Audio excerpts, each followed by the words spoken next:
Exploitation de l'or, un véritable moteur de développement. 3 sociétés minières se conforment au nouveau code minier. À suivre les détails dès le début de ce journal.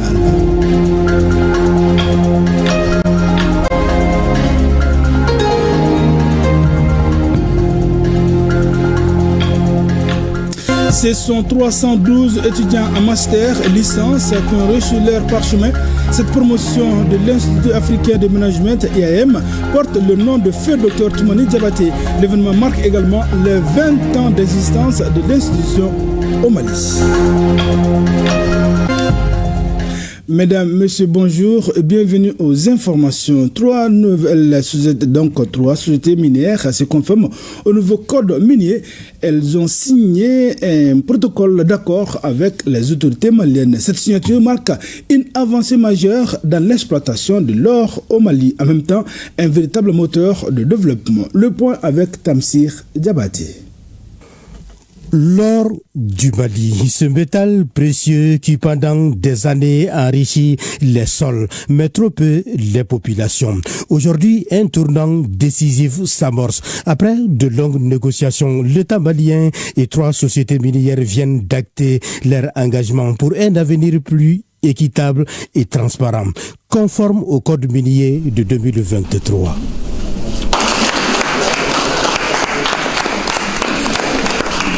C'est une signature qui fait date. Fabula Gold Mine, Bagama Mining et Kanana Mine, 3 entreprises qui s'engagent désormais à respecter scrupuleusement les nouvelles exigences légales en matière d'exploitation aurifère. Un protocole d'accord salué par le ministre des Finances et celui des mines qui voit en ce acte un levier pour redonner à l'or malien toute sa valeur afin qu'il brille davantage pour le Malien. Aujourd'hui, nous avons pu convenir avec ces 3 sociétés. Donc ces 3 sociétés, à la suite de cette signature, vont passer donc sur le code minier de 2023, ce qui veut dire que toutes les retombées seront là en termes fiscaux, en termes de droit domanial, de droit douanier, parce qu'on n'aura plus l'exonération sur les produits pétroliers. Donc tous les avantages liés au nouveau code minier et au contenu local seront rigoureusement appliqués désormais à ces 3 sociétés.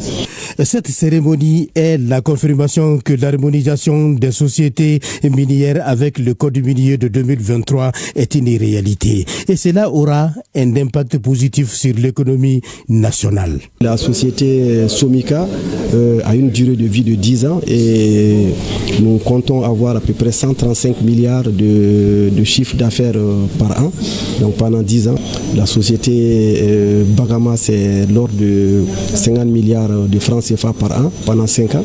Et la société Fabula Gold, c'est à peu près 75 milliards de francs CFA de chiffre d'affaires sur 5 ans. Donc tout cela mis bout à bout doit permettre de conforter donc les recettes fiscales au niveau du budget d'État, mais également de conforter l'abonnement des fonds, de renforcer également le contenu local, parce que toutes ces sociétés qui au passage vont employer environ chacune 2000 personnes auront également à signer des contrats de sous-traitance dans le cadre du contenu local, toutes choses qui vont vraiment renforcer notre économie en termes d'apport de recettes budgétaires, mais également en termes de relance de notre économie, de la croissance dans notre économie.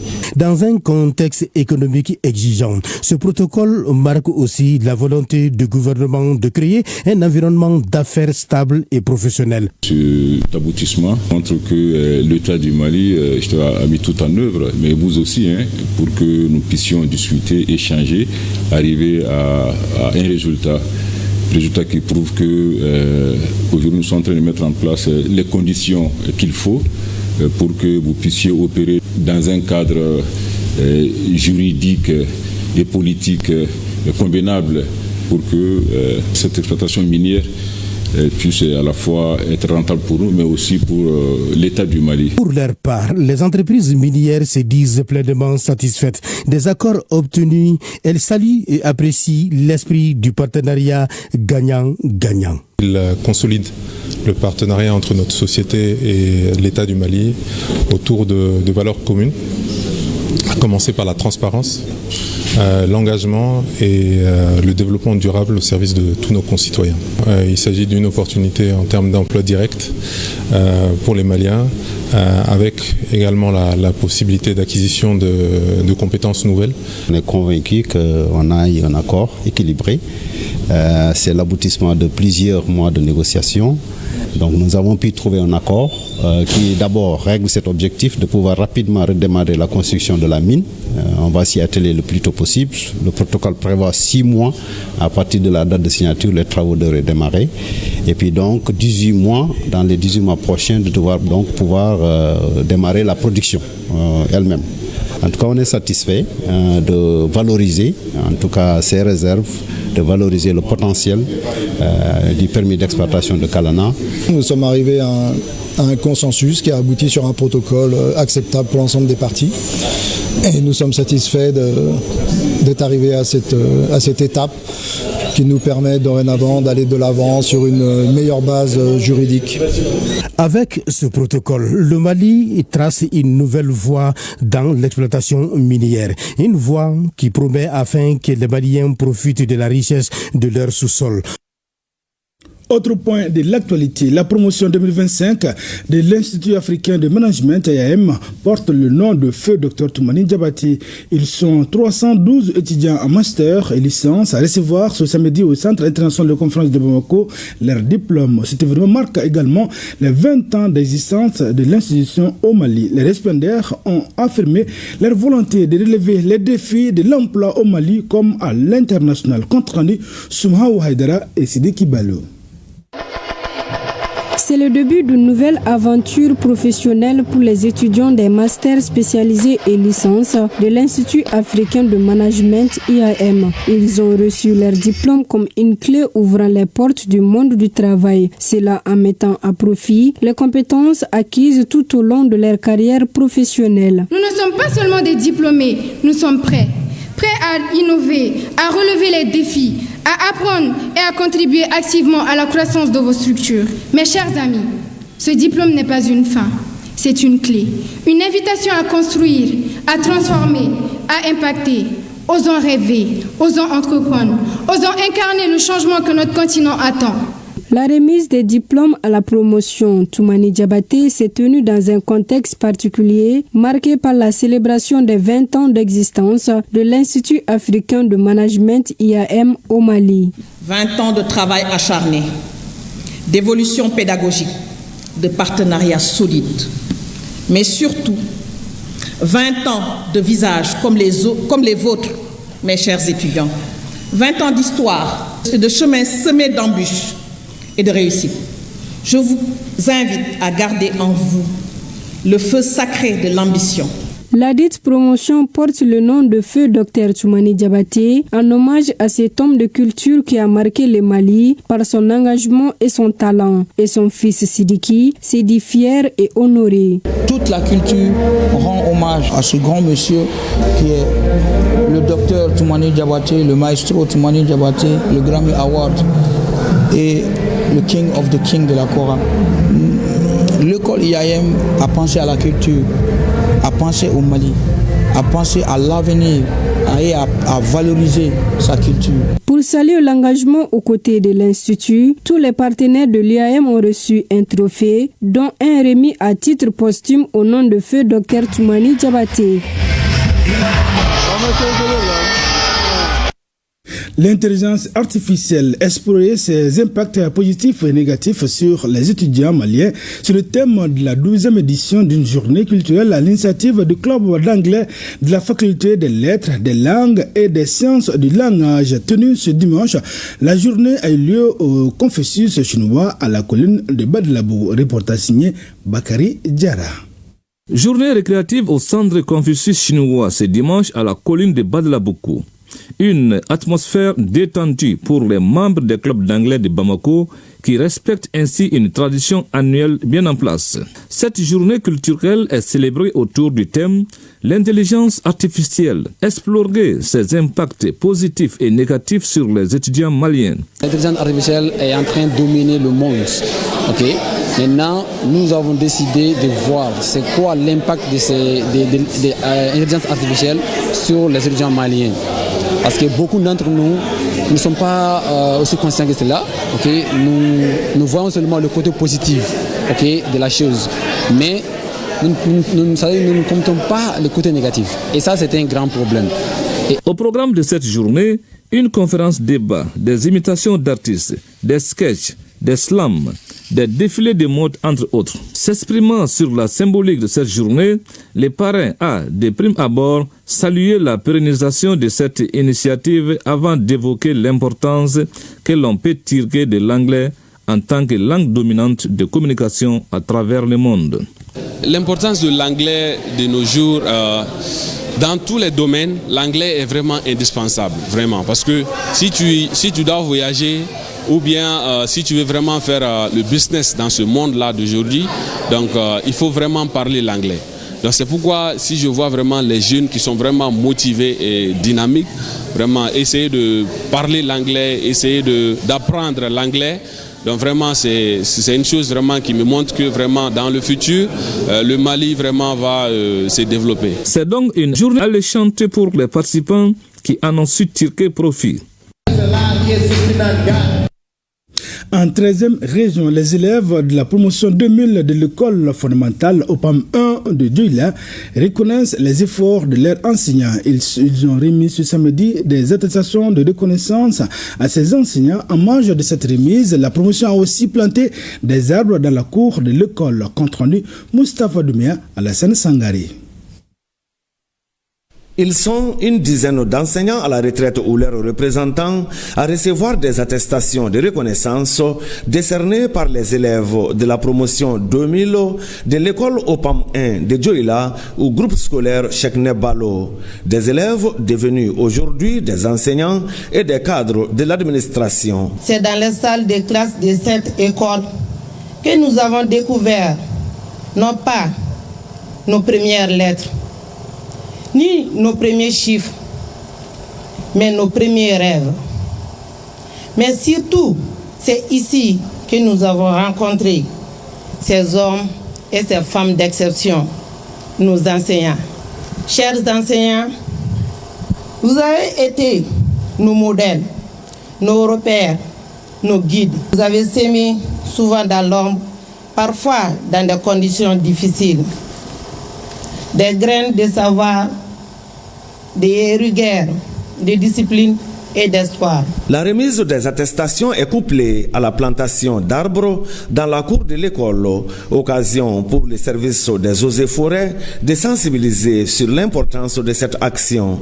Le porte-parole des récipiendaires n'a pas manqué d'apprécier l'initiative de la promotion en insistant sur l'union et la collaboration. Je souhaite également que nos élèves, ces élèves qui sont là, puissent continuer encore pour rayonner, pour donner encore plus de force à l'école OPAM. La cérémonie est sanctionnée par l'observation d'une minute de silence en la mémoire des enseignants tombés. À l'éducation se met au service de la paix.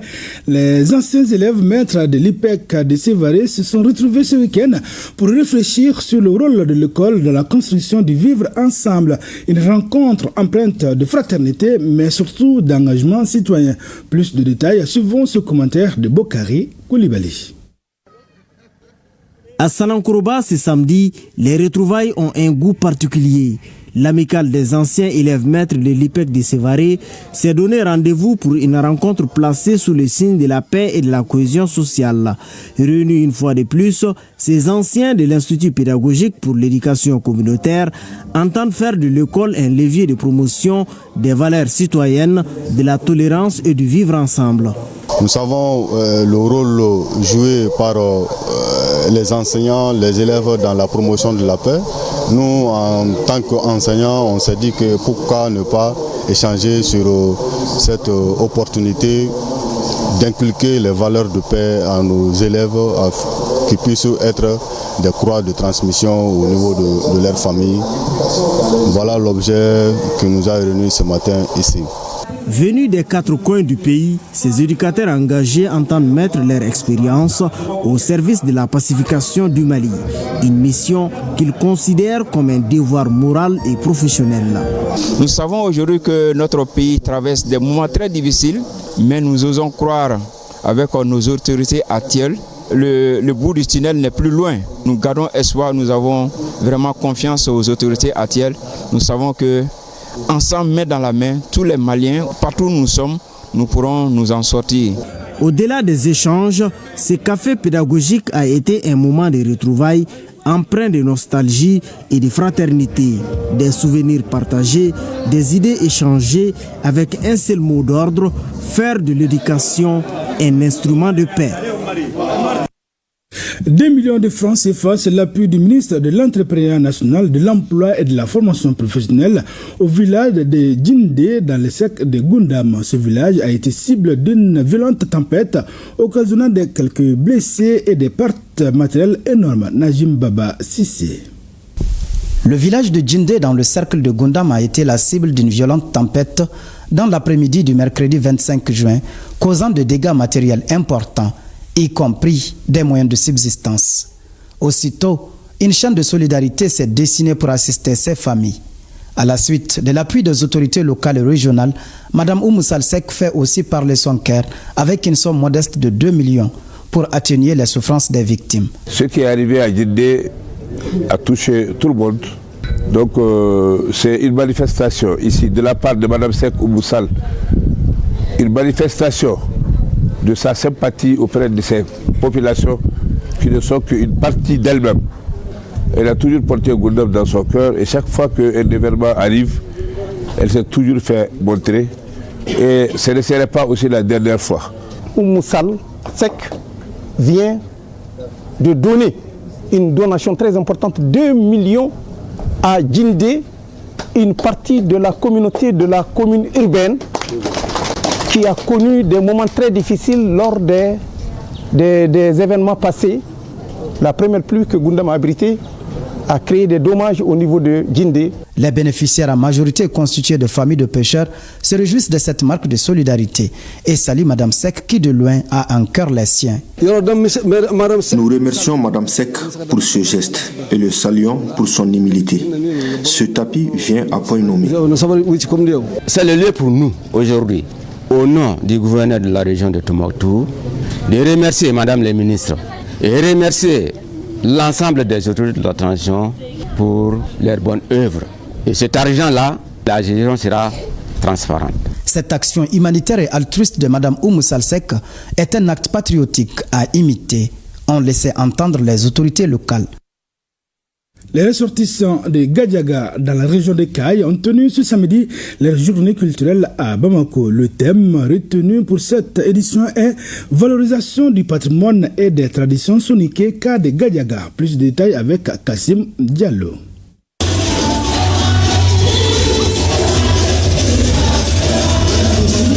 La valorisation du patrimoine et des traditions soninké au cœur de cette journée artistique et culturelle de Gadiaga dans la région de Caille. Un rendez-vous culturel qui met aussi en avant la musique du terroir soninké. Cette journée est plus qu'un simple événement, c'est une célébration du talent, du partage, une rencontre entre les générations et un moment de convivialité où chacun peut découvrir, s'émerveiller et vibrer au son de la musique, des arts et des traditions de notre localité. Également au menu, une conférence débat sur l'historique de Gadiaga afin de mieux édifier la nouvelle génération. Les Soninké ont un très riche patrimoine culturel. Les Soninké, ça remonte, pour ne prendre que ce repère-là, ça remonte à l'Empire du Ghana. C'est un patrimoine qui a plusieurs siècles, qui est là, qu'il faut faire connaître, qu'il faut partager avec tous les Maliens. Et je pense que c'est dans ce cadre que se situe cette journée. Il appartient à chaque Malien de s'enraciner dans sa culture, de la faire connaître, de vivre pleinement dans sa culture. À Gao et à San, les rideaux sont tombés sur les activités de la semaine locale, artistique et culturelle. À Gao, la cérémonie de clôture a été également marquée par des remises d'attestations, de reconnaissance et de participation. À San, cette phase a permis de déceler des difficultés qui doivent être corrigées au plus vite pour la régionale. Voyons tout cela avec nos reporters de Sakone à San et Rokiatou Touré à Gao. Pendant cette semaine locale artistique et culturelle, les communes du cercle de Gao ont communié et partagé leurs us et coutumes.